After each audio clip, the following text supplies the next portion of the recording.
दो उम्मीदवारों के बीच हुए एक चुनाव में 80% पंजीकृत मतदाताओं ने मतदान किया और 5% मत अवैध पाए गए। विजय उम्मीदवार को वैध मतों का 75% प्राप्त हुआ तथा उसने 1805 मतों के अंतर से चुनाव जीत लिया। कुल कितने मतदाता पंजीकृत थे? तो हम यह मान लेते हैं कि कुल पंजीकृत मतदाता 100 थे।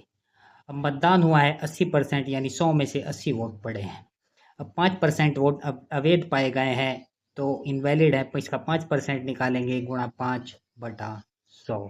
5 से इसको काटा 20 बार और 20 से इसको काटा 4 बार, 4 वोट इनवैलिड हैं। तो कुल वैध मत कितने हो गए?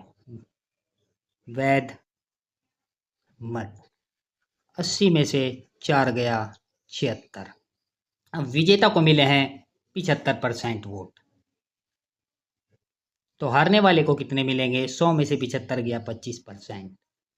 अब दोनों में अंतर कितना है? 75 में से 25 गया 50%, यानी जीत का अंतर वैध मतों का 50% है। वैध मत है 76, तो 50% 76 का आधा 38 होगा।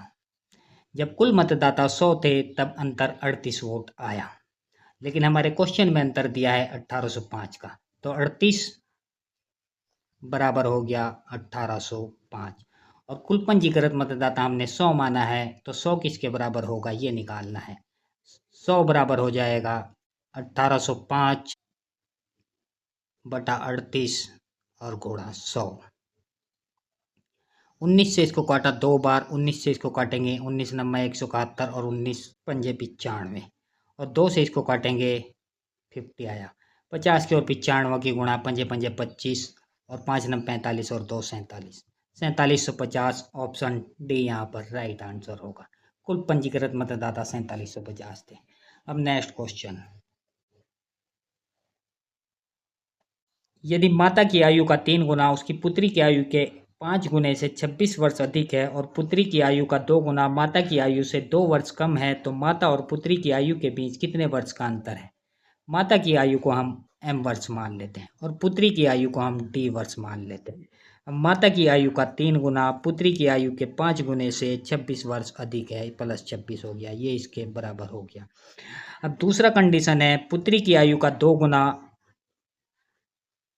और माता की आयु से 2 वर्ष कम है। माता की आयु में से 2 वर्ष कम करेंगे और ये इसके बराबर रखेंगे। यहाँ से m बराबर निकालेंगे, m बराबर हो जाएगा 2d + 2, और m का यह मान इक्वेशन फर्स्ट में रखेंगे। इक्वेशन फर्स्ट है 3m का मान रखेंगे, 2d + 2 बराबर हो जाएगा 5d + 26। ये हो गया 6d + 6 बराबर हो गया 5d + 26। 6d में से 5d जाएगा तो बचेगा d बराबर हो जाएगा 26 - 6 20 वर्ष। ये हो गई पुत्री की आयु। और माता की आयु निकालेंगे, यहाँ से d का वैल्यू रखेंगे, हो जाएगा m बराबर 2 गुणा 20 + 2, 20 दूनी 40 और 2 42 वर्ष। अब दोनों का अंतर पूछा है तो 42 में से 20 गया, अंतर हो जाएगा 22 वर्ष, और 22 वर्ष ऑप्शन बी यहाँ पर राइट आंसर होगा।